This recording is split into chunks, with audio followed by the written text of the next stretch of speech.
Um novo livro lança um olhar sobre os 4 governos do PT, com Lula e Dilma, seus erros, acertos, a crise política e econômica, e faz uma proposta que está no título: um novo projeto para o Brasil, as reformas políticas, econômicas e sociais de que o país precisa.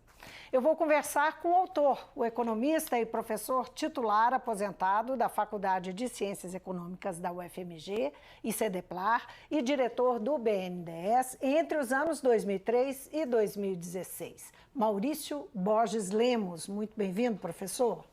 Boa tarde. Professor, vamos começar com a pergunta que introduz o livro. O que seria o projeto de esquerda do Brasil? O senhor introduz a discussão com essa pergunta. O senhor estuda os governos petistas e afirma que a esquerda não tem projeto. Por que ela não tem projeto? E o que seria esse projeto de esquerda? Na verdade, para o Brasil, nem a esquerda nem a direita tem um projeto completo, né, consistente. Eu diria que o cerne de qualquer projeto, eu diria, a síntese disso é melhorar o Estado. Então, existe uma dicotomia onde o neoliberalismo fala assim, olha, precisa reduzir o Estado ao Estado mínimo, que é uma proposta falsa, né? Porque o neoliberalismo, ele quer se apropriar do Estado, tá certo? Então, essa é uma coisa que está até no livro, né? O capital financeiro brasileiro, nos anos 90, decidiu que os juros da dívida pública não entrariam no orçamento. Então, criaram uma jabuticaba brasileira, que só existe no Brasil, que nós temos 2 regimes de medir déficit público no Brasil, o de caixa e competência. Tá? Qualquer entidade privada, sempre por competência. Os municípios, por competência. O Estado, por competência. E no Brasil, o governo federal é caixa e competência. Só a título de esclarecimento, quando o senhor fala que não conta os juros da dívida, quando se discute, por exemplo, o rombo fiscal do Brasil, essa conta do que se deve de dívida pública não entra. Na verdade, no fundo acaba entrando, mas de uma forma assim, digamos, na questão orçamentária, a Lei de Responsabilidade Fiscal de 2001, ela disse o seguinte, olha, precisa uma metodologia definir o que é superar resultado primário e resultado nominal, que não existe. Então, a Lei de Responsabilidade Fiscal diz que não existe a metodologia oficial. Então, nós não temos uma contabilidade pública porque decidiram que não pode botar o juro no orçamento. É só um exemplo de como o neoliberalismo se apropria do Estado. Então, a questão, né, para responder aquela primeira pergunta, a questão é a seguinte, não deve ser nem reduzir Estado versus aumentar Estado versus reduzir o Estado, mas melhorar o Estado. Pois é, o senhor usa uma expressão interessante, o senhor disse que tem uma equação. É terrível com o Estado, mas é impossível sem ele. É isso, né? É isso. Quando o senhor faz essa referência e aí está discutindo melhorar o Estado, que é uma perspectiva que o senhor aponta como que deve ser da esquerda, como lidar com esse Estado terrível? Se é manter o Estado, como lidar com esse Estado terrível? Paulo Guedes, por exemplo, diz que o problema do Estado, ele está, nesse momento, apontando que um dos mais sérios problemas do Estado é ter um funcionalismo caro e ineficiente. Ele tem apontado nesse sentido. Qual que é a sua visão dessa melhora do Estado? O Paulo Guedes, ele o ministro Paulo Guedes, né? O ministro Paulo Guedes. Paulo Guedes é graça aqui da Faculdade de Ciências Econômicas, embora ele estava saindo, eu estava entrando na faculdade. Mas ele está especialista em retirar direitos, né? A questão dele não é melhorar o Estado, mas retirar direitos. Então, a agenda dele não é a mesma que a minha. Ao contrário, ele está retirando direitos. Ao retirar direitos, isso é uma forma de, digamos, você interferir na justiça social, etc. Melhorar o Estado, por exemplo, para pegar o próprio funcionalismo. Qual que é o judiciário mais caro do mundo? O brasileiro. Tá? Se ele está querendo, por exemplo, o Sérgio Moro, uns tempos atrás aí, chegaram, quando era juiz, o Moro recebe por mês R$80 mil. É o 30 e tantos Os 39, 39, não sei o quê, e mais auxílio moradia e tal, e essa parte complementar não paga imposto de renda, é tudo verba indenizatória. Né? Alguns auxílio moradia, então se é auxílio moradia, por que não lança isso? Olha, declarou que tem aluguel, mostra o CPF de quem recebeu o aluguel e desconta, assim, receber R$80 mil e não pagar imposto de renda, isso é um absurdo, é um disparate. Então, o ministro Paulo Guedes, não atacou nada disso. Quer dizer, o judiciário brasileiro continua sendo um dos mais caros do mundo. Então, na verdade, melhorar o Estado, ele envolve várias dimensões, envolve o funcionalismo, etc. Envolve como é que você constrói infraestrutura. Certo? Então, para construir infraestrutura, essa é uma situação dificílima, mas todas têm solução. Agora, o senhor fala que a social-democracia ela é o único caminho que o senhor vê como um sistema para, enfim, tornar o Estado, trabalhar a condição do Estado num país, considerando inclusive um país tão desigual quanto o nosso. Que no fundo da sua discussão está a questão da desigualdade do país. O senhor está sempre com foco nessa questão. Mas assim, o que a gente tem de social-democracia no mundo, a gente olha para a social-democracia, a gente pensa sempre na Europa, que está, assim, digamos, muitos passos à nossa frente, tanto do ponto de vista de modelo econômico, quanto do ponto de vista social e político. Como implantar a social-democracia de verdade, não só no nome do partido, no Brasil, para valer, com esse nível de desigualdade, esse nível de Estado que muitas vezes é ineficiente mesmo, que não atende à sociedade? Pois nós temos não existe, assim, vamos dizer, uma equação, você fala, ou é fácil ou é impossível, não existe essa alternativa. O que existe pela frente é o difícil, né? E muito difícil. E para fazer isso, para montar a infraestrutura, etc., você tem que dizer onde existem soluções, né? Existem soluções. Por exemplo, o Brasil não tem previdência complementar.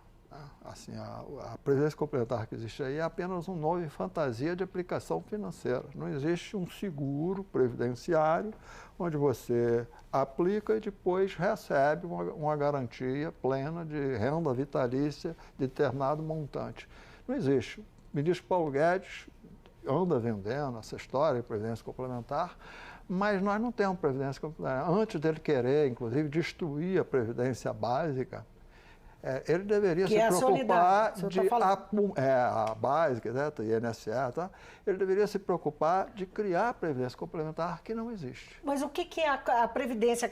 É aquela que o banco nos oferece como previdência complementar? O que ela tem de diferente disso que o senhor está dizendo? Qual que é a diferença? O que ela não oferece? O que ela não oferece, assim, eu faço uma aplicação para ter uma renda e ela não me garante a renda.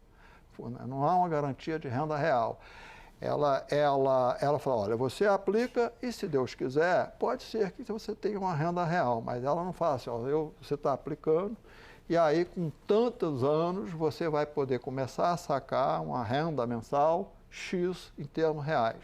Ela não garante isso. Mas os fundos fazem isso. Hein? Os fundos das empresas, os fundos que são criados por empresas, inclusive pelas estatais e tal, fazem isso. Sim. O que tem de diferente? Por que os bancos não fazem e os fundos funcionam? Sendo que os bancos muitas vezes apostam nos fundos. Né? Na verdade, os fundos, né, eles garantiam isso e quando você tinha algum problema, né, o patrocinador garantia. E quando ficou claro que o patrocinador não iria mais garantir, então, nós começamos uma subtração de renda. A Petros mesmo faz um desconto. Um amigo meu, que é aposentado pela Petros, um desconto de 40% passou a ter de uma hora para outra. Tá certo? Então, aquela garantia que as estatais, quer dizer, e uma estatal garantia é quase que o governo, em última instância, garantir, tá certo? Então, essa previdência complementar de fundo que alguém garante não existe mais, nem mesmo os fundos paraestatais. Mas é dessa que o senhor está falando, que tem que não, funcionar? eu estou dizendo que a que não existe é a previdência complementar, porque essa dos fundos, ela está entrando também, deixando de ser contribuição, benefício definido, para ser contribuição definida, tá certo? Então, essa que é a previdência. E essa de contribuição definida não garante uma renda real. Então, é essa previdência que precisa ser construída. Ao construir isso, eu tenho uma proposta no livro, ao construir isso, nós estamos construindo uma forma de criação de riqueza e de patrimônio que vai ajudar a financiar e construir a infraestrutura brasileira, tá certo? Essa que é a questão. Então, a social-democracia que a gente cria e procura criar não pode ser aquela que baseia apenas na riqueza já recriada e da distribuição da riqueza criada. Ela precisa, no mesmo processo, ir criando riqueza nova. O que o senhor considera que são desafios para se implantar uma social-democracia de fato no país? Precisa, quer dizer, o primeiro desafio, número 1, né, por exemplo, a esquerda, centro-esquerda, vamos dizer isso, chamar de esquerda, a centro-esquerda brasileira, vamos pegar os períodos que o PT teve na presidência, né, Lula e Dilma, ela tinha mais ou menos 21% do parlamento, tá certo? Da Câmara dos Deputados. Eu diria que essa é a primeira questão básica, né? Quer dizer, houve uma eleição presidencial majoritária, mas de uma hora para outra ganha a eleição, mas você tem que fazer uma coalizão. O problema da coalizão, que eu chamo de presidencialismo de coalizão, ele é um problema estrutural do Brasil. E não é nada uma coisa da qual o Brasil possa se orgulhar. Ele é um defeito estrutural. Quer dizer, nosso sistema político não funciona, né? O presidencialismo de coalizão não funciona. É só ver antes de 64, quando era também presidencialismo de coalizão, e depois da ditadura. Aliás... Mas muitas coisas foram feitas nesses governos sob o presidencialismo de coalizão, com altíssima estabilidade, né? Um presidente foi levado ao suicídio, Getúlio. O JK quase não assumiu, e apesar de ele ter feito um excelente governo, ele teve 3 ameaças de golpe militar, foi terrível. O Jânio Quadros, que foi eleito com uma plataforma moralista, etc., né? Quer dizer, saiu com 7 meses. Depois, João Goulart, que caçaram João Goulart de cara com uma proposta parlamentarista golpista, né? Eu sou parlamentarista, mas a primeira base para montar o parlamentarismo é eleger um parlamento que represente o povo de forma concreta. E o nosso sistema eleitoral não representa. O senhor fala disso e invoca aí a necessidade de uma reforma política, não é? O senhor defende que o modelo parlamentarista, mas para que enfim, o presidente eleito tem que estar bem afinado com o parlamento, não é isso? Vai nesse caminho. Agora, toda vez que se discute essa questão do parlamentarismo, a gente vai na tradição do eleitor brasileiro, sempre encontra aí uma resistência, não é? Tem no imaginário popular alguma coisa que tem uma resistência contra o parlamentarismo. Teve o plebiscito agora de 94. 93, né? 94, 94. Eu sou parlamentarista, mas eu votei pelo presidencialismo. Por quê? Porque o parlamentarismo, com esse parlamento e com as regras eleitorais que elege o parlamento, com o regime proporcional, então é preferível o presidencialismo. Quer dizer, o parlamentarismo ele deve vir, a primeira mudança é fundamental, é a forma de eleger a Câmara dos Deputados. Quer mudar esse modelo proporcional. E agora, já que eu estou falando aqui, quer dizer, isso também envolveria as assembleias legislativas. Tá certo? Ou seja, Nós temos de caminhar, né? Você fala assim, onde país que funciona no mundo, que existe voto proporcional, etc. Eu diria só país, se for país que funciona, é só alguns países pequenos da Europa, Portugal, aliás, é um deles, país pequeno, dá e com alguns mitigadores você consegue funcionar com voto proporcional. Aí você tem poucos partidos e a coisa mais ou menos funciona. Agora, fora isso, os grandes países que funcionam, todos têm voto distrital ou puro, que tem limitações, engessa o quadro partidário, como os Estados Unidos e no Reino Unido, ou voto distrital misto, que é o caso, por exemplo, que é para mim a melhor solução, o distrital misto da Alemanha. Talvez ainda combinado com os 2 turnos da França. Aí nós temos um parlamento que representa de forma mais clara o que a população deseja. Agora, professor, a gente sabe que reforma política, cada um tem um na cabeça, né? Cada parlamentar que está lá tem uma reforma diferente na cabeça, né? Vencer isso, chegar num consenso, o senhor fala em uma constituinte, né? A necessidade de se eleger constituintes para, enfim, para se fazer essa reforma política, que inclusive foi defendido em 2013, quando estouraram as manifestações. Na época, a presidente Dilma defendeu essa ideia. Sim. Mas ela sequer, né, esse assunto não foi adiante. O senhor acha que com a nossa tradição, com o nível de dificuldade, com o parlamento, como tem caminhado o parlamento hoje no Brasil, nós temos alguma chance, mesmo que remota, de eleger constituintes e fazer essa mudança? Eu acho que nós temos chance, sim, porque essa bandeira não é uma bandeira nem de esquerda, nem de direita, certo? Essa é uma bandeira, assim, alguém que deseja o aperfeiçoamento da democracia no Brasil, melhorar o Estado, reduzir o nível de corrupção, tá certo? Essa é uma bandeira real, reduzir o nível de corrupção. Não é molecagens do tipo que, por exemplo, Sérgio Moro fez ao longo do tempo e tal, que não vai deixar nenhum legado de combate à corrupção. É só olhar o que vai ficar do legado do Sérgio Moro. Tem vários juízes sérios que já trabalharam ao longo do tempo no Brasil que deixaram legados e jurisprudências muito relevantes. O Sérgio Moro não vai deixar nenhuma, só negativo. Então, a forma de combater a corrupção central é a reforma política, né?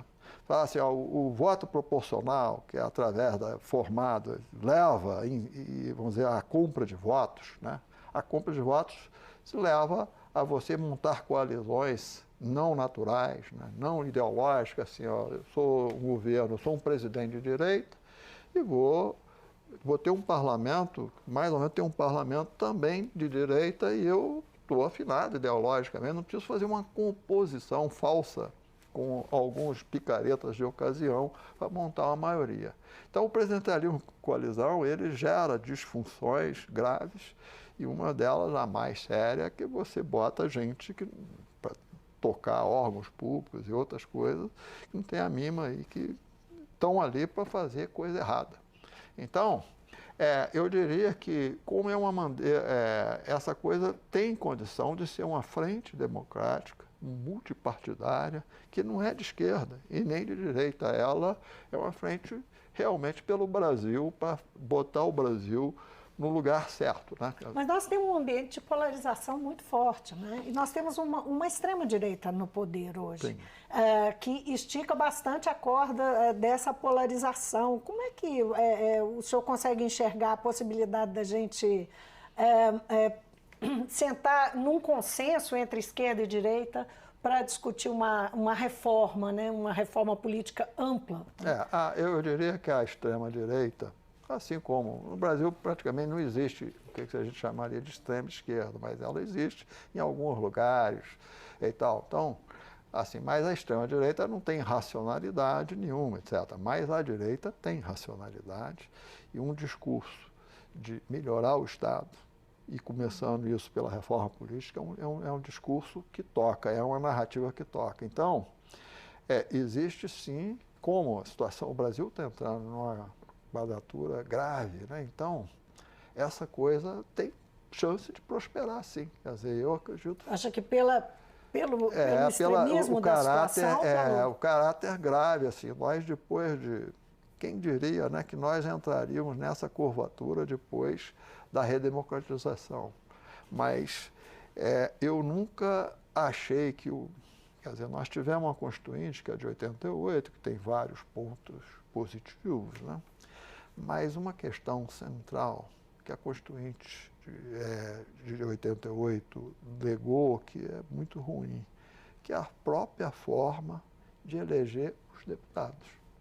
O regime, ela convocou um veredito sobre parlamentarismo, até sobre a coisa de se era república ou monarquia, etc. E tal. Mas como eu devo escolher um deputado? Qual que é a regra para eu escolher um deputado? Que é uma questão central.